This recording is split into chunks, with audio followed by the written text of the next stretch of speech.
दोस्तों, असां सिंधी ॿोली वताक में गांधीधाम शहर बाबति ॻाल्हाए रहिया आहियूं ऐं पार्ट 3 में असां ख़ासि हिकु ॻाल्हाईंदासीं भई विमेन ख़ासि करे सिंधी औरतुनि जो गांधीधाम जे विकास में केॾो वॾो हथु रहियो आहे उन बाबति ॻाल्हाईंदासीं त कृपलाणी साहिबु असांखे उन्हनि जे बारे में थोरो घणो ॿुधाईंदा ऐं ख़ासि कहिड़ियूं उहे लेडीज़ हुयूं जिन अलॻि अलॻि संस्थाउनि में न सिर्फ़ु एजुकेशन में पर पॉलिटिक्स में ऐं कॉर्पोरेट वर्ल्ड में म्यूनसिपालिटी में कहिड़े नमूने उन्हनि पंहिंजो योगदान ॾिनो ऐं गांधीधाम शहर खे उन उजूर ते पहुचायो आहे जिते अॼु उहो आहे। त हीअ आहे पार्ट 3 जंहिंमें असां विमेन एम्पावरमेंट ते ख़ासि करे विमेन लीडरशिप जे बारे में ॻाल्हाईंदासीं। हिते मां चाहींदुसि छाकाणि त थोरो ब्रीफ ज़िक्र थियो दादी निर्मला गजवाणी जो, पर असांखे ख़बर आहे त उन्हनि जो शहर जे विकास में तमामु वॾो योगदान रहियो आहे, न फ़क़ति एजुकेशन में पर she was chairperson of SRC for many years. केतिरा सालनि ताईं हू SRC खे उन्हनि संभालियो, प्लस पॉलिटिशियन हुआ कंहिं ज़माने में, डेप्यूटी स्पीकर हुआ, गुजरात असेंबली में first Sindhi woman speaker deputy speaker थी हुई।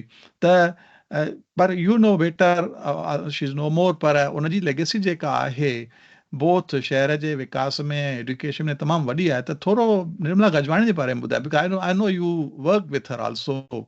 या निर्मला गजवाणी मूंखे जेतिरे क़दुरु यादि आहे त पहिरीं हिते जेका एंटर थी हुई त उनजो हस्बैंड जेको सो गवर्नमेंट हॉस्पिटल में डॉक्टर हूंदो हो। असां वटि आदिपुर में बि हिकिड़ी गवर्नमेंट हॉस्पिटल आहे, कुझु सतराम करे हिकिड़ी हॉस्पिटल आहे गवर्नमेंट जी, त उते उहो डॉक्टर गजवाणी जेके हुआ से डॉक्टर तरीक़े हुआ। त हिते जॾहिं उहो शिफ्ट थिया तंहिंखां पोइ धीरे धीरे उनजी मिसिस जेका हुई Nirmala Gajwani, she took interest more in politics. ऐं पोइ मूंखे यादि आहे त लॻभॻि 1967 में शायदि MLA जी इलेक्शंस में she was selected as the member of Legislative Assembly of Gujarat. पोइ 5 साल हुन MLA तरीक़े कमु कयो ऐं उन में हुन सचपच हिन शहर खे काफ़ी कुझु बेनिफिट ॾिना, गवर्नमेंट तरफ़ां जेतिरे बि बेनिफिट मिली सघिया पिए त निर्मला गजवाणी उन में वॾो महिनत कई। ऐं उन टाइम ते इन खां पोइ छाकाणि त मतलब I don't know about the previous chairman before दीदी गजवाणी, पर जेतिरे क़दुरु असांखे यादि आहे त सिर्फ़ु यादि ईअं ई कंदा आहियूं दादी Gajwani the chairman of the SRC। त माना चङा साल हुन SRC खे संभालियो ऐं सुठे नमूने संभालियईं। असांखे मतलब जिते जिते डेवलपमेंट जी ज़रूरत हूंदी हुई उते ॾाढो सपोर्ट कंदी हुई, सिंधियुनि खे सपोर्ट कंदी हुई, ॿियनि खे बि ॾींदी हुई, पर सिंधियुनि खे ख़ासि सपोर्ट कंदी हुई। मूंखे यादि आहे त जेके बि असांजे कॉलेज जे कैंपस में लॻभॻि 40-45 एकड़ लैंड आहे, उहा सॼी SRC असांखे अलॉट कई आहे एट द नॉमिनल प्राइस। उहो छाकाणि त एजुकेशन पर्पज़ जे करे, ऐं उन में निर्मला गजवाणी जो वॾो हथ हो। ऐं Nirmala Gajwani once upon a time असांजे गांधीधाम कॉलेज जो बोर्ड जा मेंबर बि हुया। त इन करे उनखे काफ़ी काका जे प्रति बि काफ़ी मतिलबु हिकिड़ो सुठी फीलिंग हुई ऐं जंहिंजे करे उहा हमेशह सपोर्टिव रहंदी हुई। ऐं इन करे ई पोइ उनखे धीरे धीरे लॻो त ही शायदि इन खां वधीक न करे सघंदा, इन करे हुन एजुकेशन में एंट्री कई। ऐं अकॉर्डिंगली पोइ हुन पहिरीं स्कूल शुरू कया, पोइ इहे कॉलेज शुरू कयूं, पोइ पंहिंजे नमूने सां उन्हनि जूं बिल्डिंग वग़ैरह बि ठाराए करे हाणे कंप्लीट हिकिड़ो अप टू डेट कैंपस सॼो उन्हनि सेट करे छॾियो आहे। त इहो जेको कॉन्ट्रीब्यूशन आहे, हिकिड़े पासे शहर में हुननि योगदान गवर्नमेंट जी सपोर्ट जो, ॿिए पासे SRC खे ग्रो करण में हुनजो वॾो योगदान, ऐं टे पासे एजुकेशन में बि हुनजो सपोर्ट आहे। त इन नमूने सां दादी गजवाणी हिकिड़ो prominent lady of the town चई वेंदी आहे। मतलब किथे बि नालो ईंदो त दादी गजवाणी। सिमिलरली कृष्णा भगवाणी बि काफ़ी कमु कयो, नो डाउट हुन सिर्फ़ु कमु इन में एजुकेशन में ई कयो, तैलीमी क्षेत्र में ई कयो, पर इवन कृष्णा बि असांजे कॉलेज बोर्ड जी मेंबर हूंदी हुई, बोर्ड में हूंदी हुई, ऐं उन बि काफ़ी सपोर्ट कई असांखे कॉलेजनि खे अॻियां वधाइण में। त इन नमूने सां उनजो जेको योगदान आहे उहो बि सॼो जो सॼो पहिरीं दुखायल सां गॾु कमु कयईं, पोइ दुखायल जे गुज़री वञण खां पोइ पाण चेयरमैन हुई, चङो टाइम उहा रही, तंहिंखां पोइ बि अॻियां जेसि ताईं she was alive she was fully dedicated to the education. त उनजो बि हिकिड़ो वॾो नालो हूंदो हुओ शहर में, कृष्णा भंबाणी जो बि।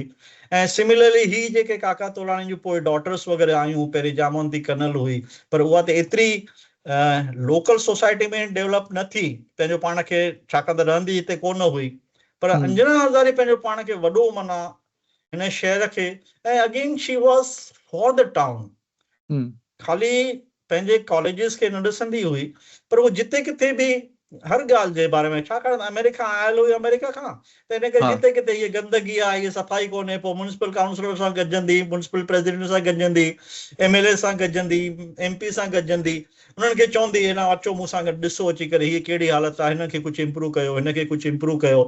त उन नमूने सां शहर में उन बि काफ़ी पंहिंजो वॾो योगदान ॾिनो। त इहे टे जेके हुयूं न गॾु कंहिं टाइम ते गॾु हूंदियूं हुयूं, निर्मला, अंजना ऐं कृष्णा, ईअं चवंदा हुआ ही टे दादियूं शहर जूं नक आहिनि। हा, ऐं मूंखे यादि आहे असां चर्चो कंदा हुआसीं त जेतिरियूं शहर में आदिपुर गांधीधाम में ही चैरिटेबल ट्रस्ट आहिनि, नॉन गवर्नमेंट ऑर्गेनाइज़ेशन आहिनि, कल्चरल संस्थाऊं आहिनि, ऐं ॿिया बि जाम कुझु SRC में बि लीडरशिप में रहियूं, त चवंदा हुआ आदिपुर खे दादीपुर चवणु खपे। दादीपुर चवंदा हुआसीं, बिल्कुलु सही आहे। उहो point I want to highlight ॿुधंदड़नि ऐं ॾिसंदड़नि लाइ त सिंधियुनि में ही हिकु गांधीधाम आदिपुर पंहिंजे हिसाब सां त हिकु मिसाल जो शहर आहे ई, पर ही बि हिकु नोट करण जी ॻाल्हि आहे त हेॾो वॾो कमु जेको बि थियो आहे लास्ट 70-80 सालनि में उते, उन में मर्दनि जो ऐं ज़ालुनि जो इक्वल हिसो रहियो आहे। ऐं ही जेको विमेन लीडरशिप आहे, फीमेल लीडरशिप आहे, असां हाणे ज़िक्र कयो कृपलाणी, तव्हां दादी निर्मला गजवाणी जो, अंजना हज़ारी जो, जामवंती कनल जो, even the current president of collegiate board जेका आहे, लेडी आहे, प्लस कृष्णा बंबाणी आहे, ऐं मैत्री मंडल में बि आई थिंक ईसराणी कहिड़ी आहे असांजी, खां पोइ गजवाणी खां पोइ नेक्स्ट जेका हुई सा या तुलसी आनंदाणी हुई। दादी तुलसी आनंदाणी बि मैत्री मंडल में she was the principle of a school, हिकिड़े स्कूल जी प्रिंसिपल हुई कन्या विद्यालय जी। तंहिंखां सवाइ उहा मैत्री मंडल जे मैनेजमेंट में बि हुई, कुझु टाइम चेयरमैन बि रही मैत्री मंडल जी दादी कृष्णा बंबाणी खां पोइ। साॻे नमूने हुते निर्मला गजवाणी खां पोइ she was the chairman of SRC also, कुझु वक़्तु उहे SRC जी चेयरमैन बि रही, ऐं इन करे तुलसी आनंदाणी जो बि हिकिड़ो वॾो योगदान हिन शहर में रहियो आहे। ऐं साॻे नमूने इवन भाई प्रताप जी धीउ जेका आहे Aruna Jagtiani, since beginning she is the director in the SRC, ऐं विच में हींअर कुझु साल हूअ चेयरमैन बि रही, Aruna Jagtiani was the chairman of SRC also. त इहे सभु लेडीज़ जेके हुयूं, इवन हेल्थ सेक्टर में चंद्रा लौंगाणी करे हूंदी हुई, हरिओम ट्रस्ट हॉस्पिटल उनखे हेल्थ सेक्टर में संभालींदी हुई, ॾाढो सुठे नमूने। मूंखे यादि आहे त पहिरीं हुनजो नो डाउट हस्बैंड हूंदो, पर पाण बि ईंदी गॾु हुन सां, पर हुन हस्बैंड खां पोइ त अकेली she took over the whole charge of this hospital, ऐं ॾाढो सुठे नमूने हुन बि कमु कयो। मूंखे हिते हिकिड़ी यादि ईंदी आहे, दादी सुशीला वज़ीराणी। अच्छा, I haven't heard of it. इहो तोखे ध्यानु न हूंदो। Sushila वज़ीराणी was the chief officer of Gandhidham municipality. अच्छा, yeah, she was employee but chief officer, but my God, you know, the iron lady जेके चऊं असां, मतलब ये शहर में निकरंदी त माण्हू डिॼंदा, वापारी डिॼंदा हुन खां। मतलब का बि ग़लति शइ थियण कोन ॾींदी, शहर जे वाधारे लाइ हमेशह हुन ॾाढी महिनत कई। जेसिताईं उहा सुशीला नगर पालिका में हुई एज अ चीफ ऑफिसर, तेसिताईं नगर पालिका ॾाढी सुठी हलंदी ऐं शहर जो ॾाढो सुठो विकास थींदो हो।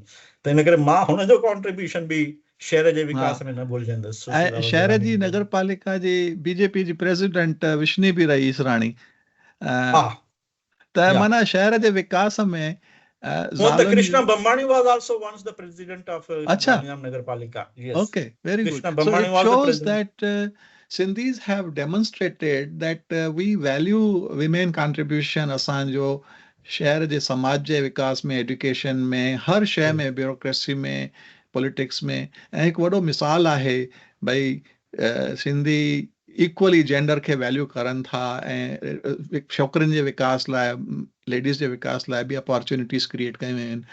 HK तव्हां सां ॻाल्हाए करे अॼु मज़ो अची वियो ऐं ॾाढियूं पुराणियूं अची वियूं। मां पंहिंजे बारे में ॾाढो घटि ॻाल्हायो, असां पाण में गॾु जाम कयो आहे, पर असां उहो उन ते फोकस नथा करणु चाहियूं, असां बाक़ी सभिनी माण्हुनि ते फोकस करणु था चाहियूं।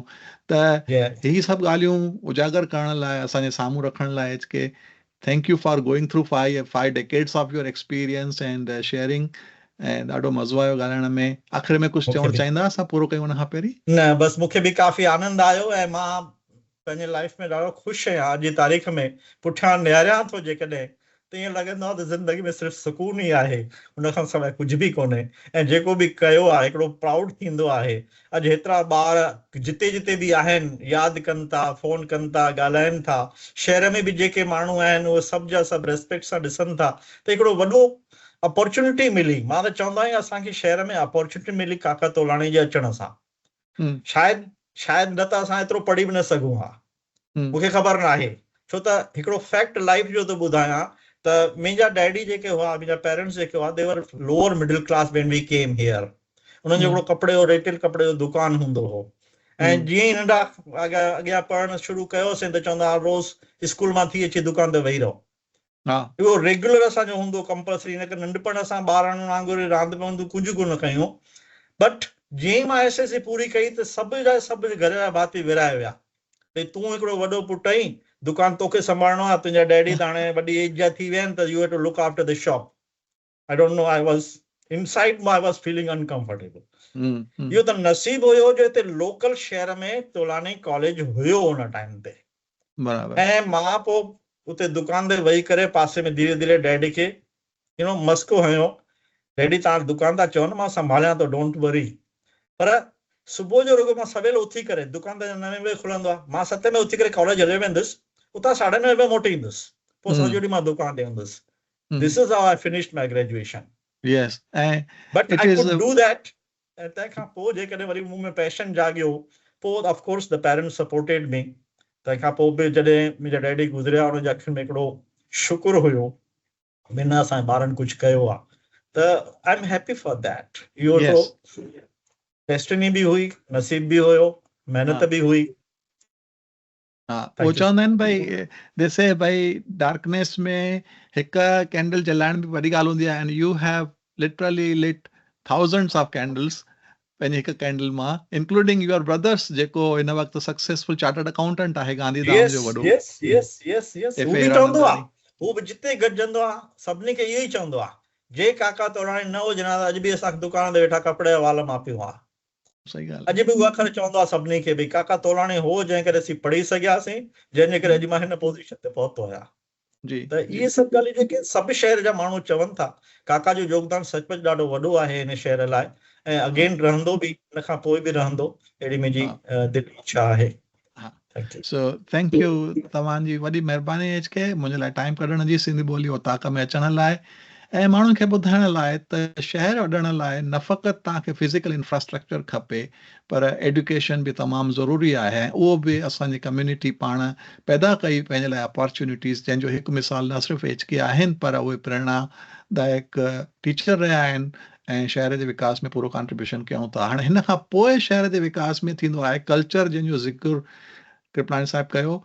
उहो असां उन जे बारे में फ्यूचर एपिसोड में, ईंदड़ एपिसोड्स में प्रोफेसर रमेश लोहाणा सां ॻाल्हाईंदासीं त भई हिन शहर न फ़क़ति इंजीनियर, डॉक्टर ऐं अकाउंटेंट ऐं इहे सभु पैदा कया आहिनि, पर वॾा वॾा लेखक, पोइट ऐं परफॉर्मिंग आर्टिस्ट बि पैदा कया आहिनि. त उहो जेको कल्चर आहे, इकनॉमिक अपॉर्चुनिटीज़, इंफ्रास्ट्रक्चर, एजुकेशन ऐं कल्चर हिकु मुकमल शहर ठाहिनि थियूं. त उहो असां कल्चर जो वारो जेको एपिसोड आहे उहो फ्यूचर में रमेश लोहाणा सां ॻाल्हाईंदासीं ऐं उन में हिन सीरीज़ खे हुन में पूरो कंदासीं. पर उन खां पहिरीं एच के तव्हांजा लख थोरा सिंधी ॿोली ओताक में अचण लाइ. It is my pleasure. मूंखे ख़ुदि आनंद आयो, ॾाढो आनंद आयो, ऐं तव्हां सां ॻाल्हाए करे I am really happy for that. Thank you so much. Thank U.